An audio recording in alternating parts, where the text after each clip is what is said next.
Welcome to the Revenge Diary. Check the last modified log, I said, watching the compliance officer's face turn pale as he realized what he was looking at. The woman beside him checked her tablet, and I saw her eyes widen. Who is? T. Brooks, 84. I didn't have to say a word. After months of psychological warfare, sabotage, and manipulation, my colleague Tara Brooks had just walked straight into the trap I'd carefully laid for her. But let me start from the beginning, because this story isn't just about revenge. It's about what happens when you're forced to become someone you never thought you'd have to be. My name is Bianca Thompson. I'm 29 years old, and for 4 years, I worked at Whitmore Financial Compliance Services in Bethesda, Maryland. It's one of those mid-sized risk management firms that sits quietly in the shadow of Washington, D.C., handling the boring but critical work that keeps financial institutions running smoothly. I was good at my job, really good. Not in a flashy way. I wasn't the woman posting LinkedIn articles about crushing it or sending company-wide emails about my latest wins. I was the steady one. The one who showed up 15 minutes early, who remembered client birthdays, who could navigate our labyrinthine compliance software with my eyes closed. My performance reviews were solid. My clients trusted me. My manager, Janet, often said I was the kind of employee she wished she could clone. I had that rare combination of technical expertise and institutional knowledge that takes years to develop. But apparently, that made me a target. Before we dive deeper into the story, I'm curious. Where in the world are you watching this from right now? Drop your country's flag emoji in the comments below. I love seeing our global community come together for these stories. And if you're new here, don't forget to hit that subscribe button and the notification bell. Now, back to the story. It started in February 2022 when Tara Brooks joined our team as a compliance analyst. I still remember her first day. She walked into our office wearing a sharp black blazer, carrying a leather portfolio that probably cost more than my monthly car payment. Everything about her screamed ambition, from her perfectly straightened hair to her firm handshake that lingered just a second too long. "I'm so excited to be here," she announced to the bullpen, her voice carrying that practiced enthusiasm you hear at networking events. "I just came from Deloitte, and I'm really looking forward to bringing some fresh energy to compliance." Later, I'd learned that "came from Deloitte" was corporate speak for was quietly pushed out after 18 months for undisclosed reasons. During her first week, Tara made the rounds, introducing herself to everyone. When she got to my desk, she perched on the edge like we were old friends. "So, Bianca, right? Janet tells me you're the go-to person for the complex stuff." She leaned in conspiratorially. "I'd love to pick your brain sometime. Maybe grab coffee?" I should have trusted my gut right then. Something about her smile felt rehearsed, like she was performing rather than connecting. But I gave her the benefit of the doubt. We all deserve a fresh start, right? That coffee meeting never happened, by the way. Every time I suggested a day, she was suddenly swamped or had to jump on a call with New York. But she had plenty of time to corner other colleagues, asking detailed questions about my client relationships, my processes, my history with the company. Within a month, I started noticing things. It began subtly, little comments during team meetings. "Oh, Bianca, didn't you handle the Stanford account last quarter? I thought I saw some discrepancies in their Q4 filings," said with a concerned frown, like she was just looking out for everyone. Or maybe we should double-check the Henderson reconciliation. I know Bianca's been juggling a lot lately. Each comment was technically innocent, but they added up. She had this way of planting seeds of doubt while maintaining plausible deniability. If anyone called her out, she could play the helpful new employee just trying to ensure quality control. But I wasn't imagining it. Other people started noticing too. My cubicle neighbor, Marcus, pulled me aside in early April. "Hey, what's Tara's deal with you? She asked me yesterday if you'd been acting stressed lately." That's when I realized this wasn't random workplace friction. This was calculated. The digital sabotage started in May. I'd save a file to our shared drive, only to find it mysteriously corrupted the next morning. Email chains would disappear from my sent folder. Meeting invites I'd sent would somehow never reach certain recipients, specifically, the ones where I'd be presenting important findings. At first, I couldn't figure out how she was doing it.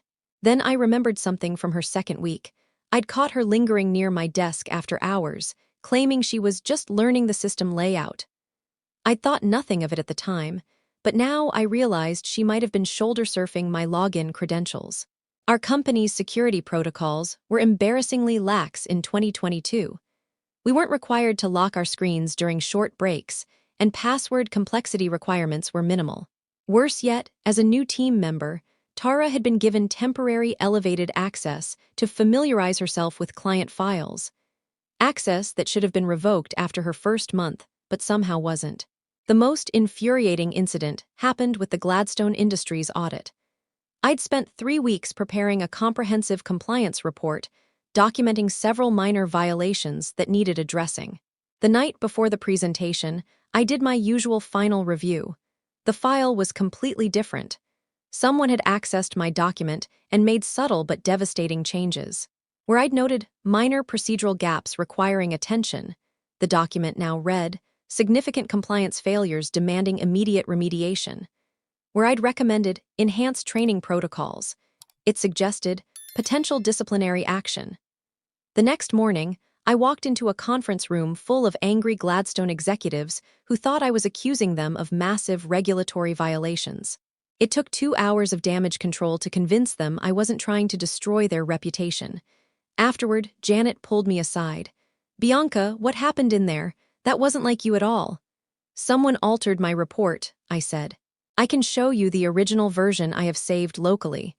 But when I pulled up my backup files, they'd been corrupted too. Every single copy. Janet looked uncomfortable. "These kinds of accusations are serious, Bianca. Are you sure you're not just overwhelmed? You've been taking on a lot lately."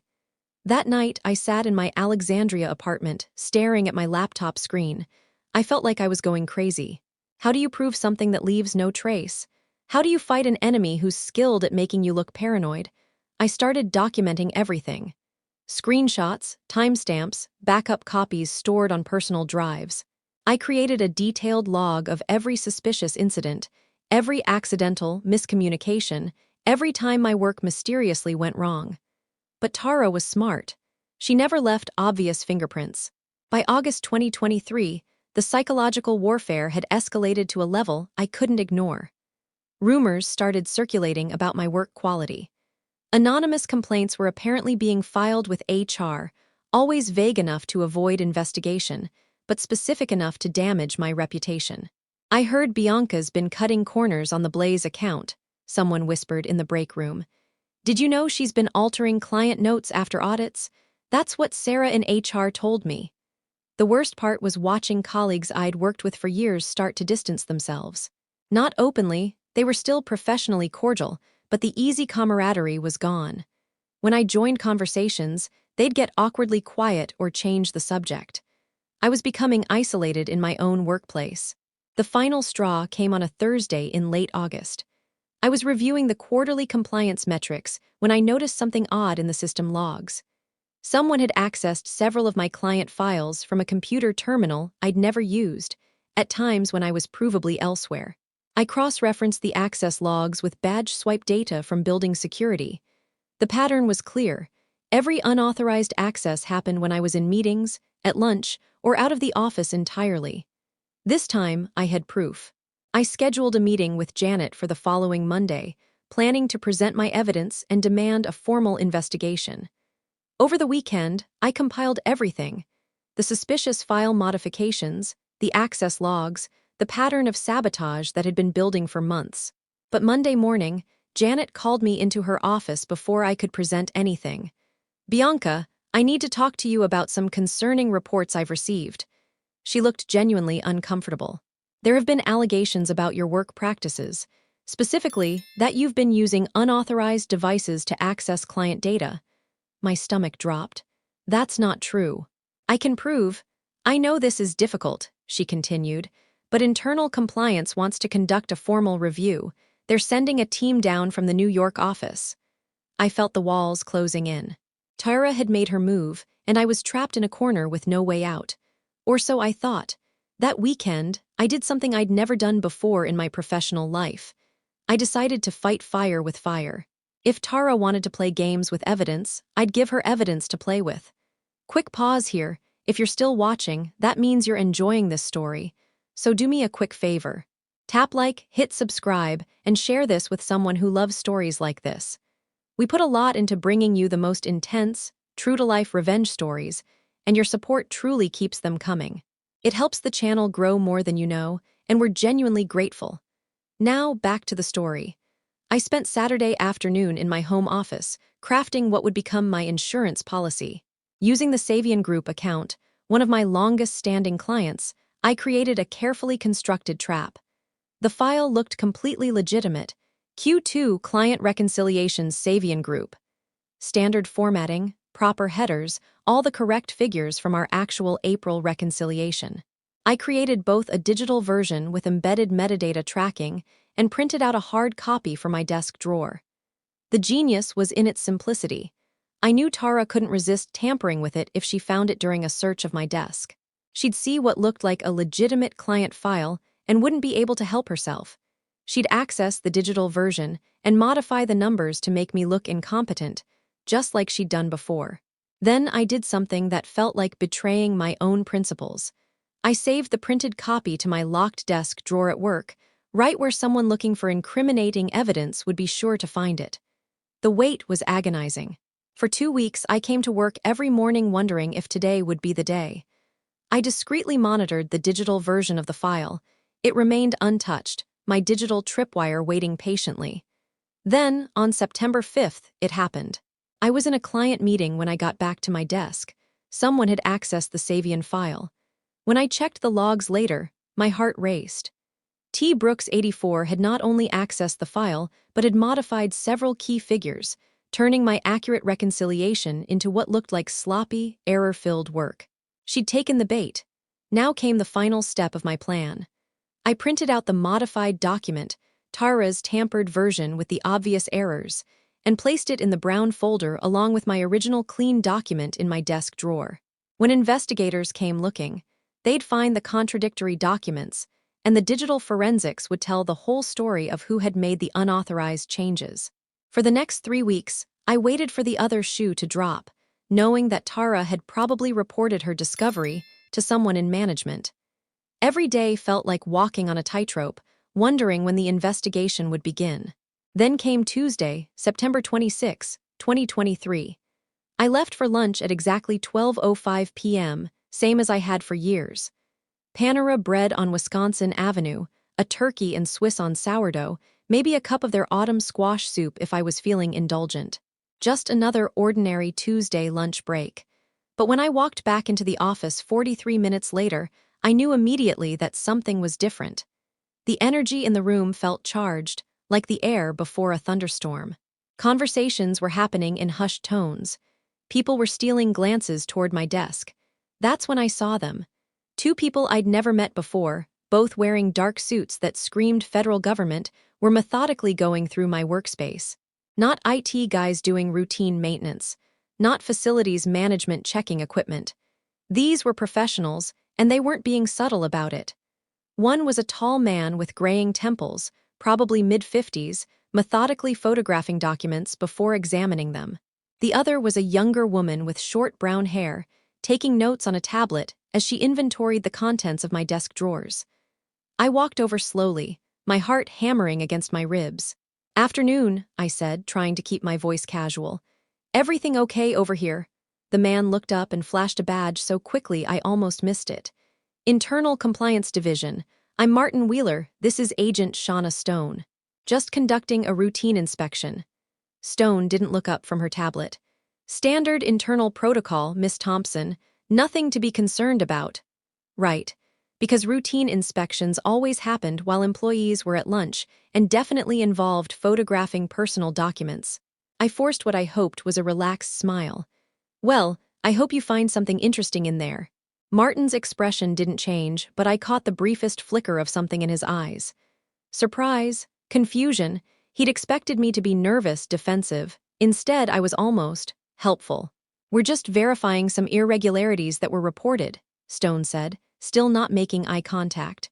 "Shouldn't take much longer." I pulled up a chair and sat down a few feet away, close enough to observe but not so close as to interfere.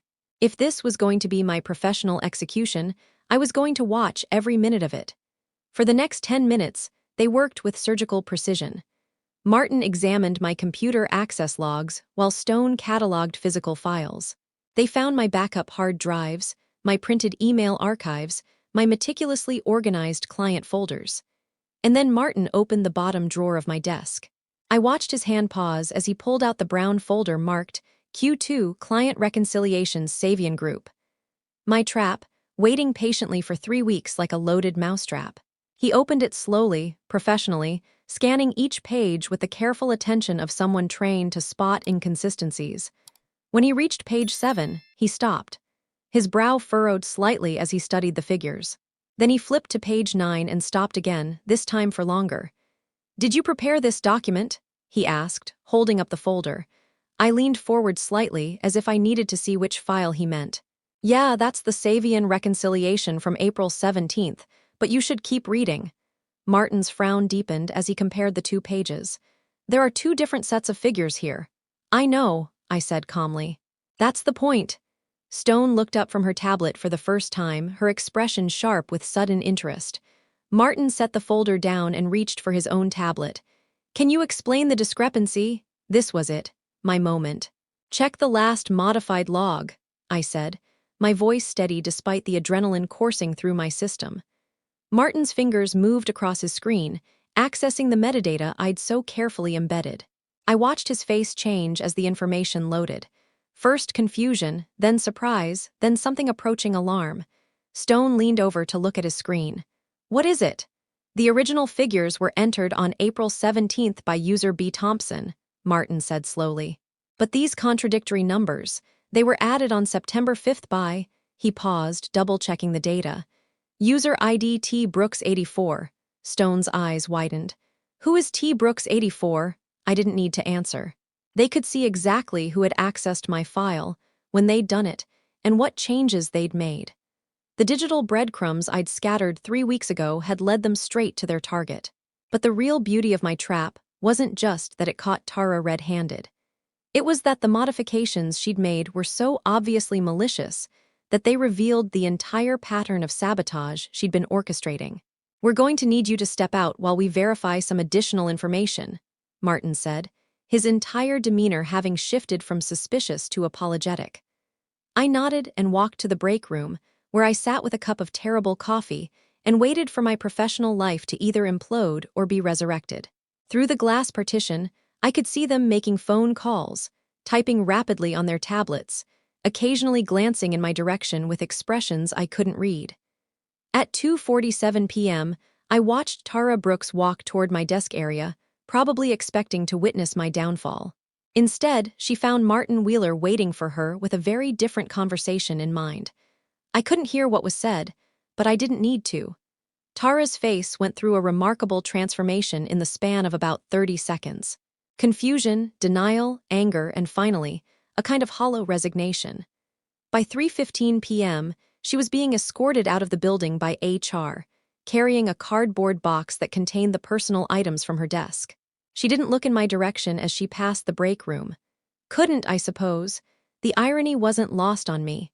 For months, she'd been trying to orchestrate exactly this scene, me being walked out in disgrace while she watched from the sidelines. Instead, she became the star of her own nightmare. Later that afternoon, Martin and Stone found me in the break room. "Miss Thompson," Martin said, "we owe you an apology. Our investigation has revealed a sustained pattern of data manipulation and false reporting that originated from Miss Brooks. You were clearly the target of a coordinated effort to undermine your professional reputation." Stone nodded. "The evidence you helped us uncover has been instrumental in building a comprehensive case. We'll need you to provide a formal statement, but I want you to know that you're not under any suspicion whatsoever." I should have felt vindicated. Instead, I just felt tired. "What happens now?" I asked. "Miss Brooks' employment has been terminated effective immediately," Martin said. "There will likely be legal consequences as well, given the severity of the data tampering. As for you," he paused, "I understand the Chief Risk Officer wants to speak with you personally."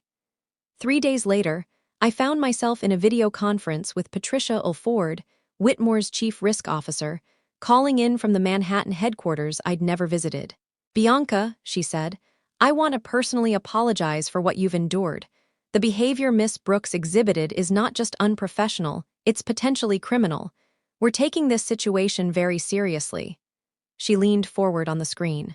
"More importantly, your handling of this situation demonstrates exactly the kind of analytical thinking and integrity we value. I'd like to offer you a position as Senior Compliance Auditor, reporting directly to my office. It would mean more responsibility, higher clearance, and a significant salary increase." It was everything Tara had been angling for. The promotion she'd tried to steal by destroying me had landed in my lap because I'd refused to be destroyed. "I appreciate the offer," I said. "Can I have some time to think about it?" Patricia smiled. "Of course, take all the time you need." But I already knew my answer. 6 months later, I'm now working as a senior compliance auditor on the 23rd floor of a building overlooking the Potomac River. The role turned out to be everything Patricia promised: challenging work, real autonomy, and the respect that comes with institutional trust. Tara Brooks. Last I heard, she was facing federal charges for computer fraud and had been blacklisted from working in financial compliance. The investigation I'd helped trigger revealed that she'd pulled similar stunts at her previous jobs. I wasn't her first victim, just her most thorough one. People ask me if I feel guilty about what happened to her. The honest answer is no. Not anymore. What Tara did to me wasn't just professional sabotage, it was psychological warfare designed to make me doubt my own competence, my own sanity.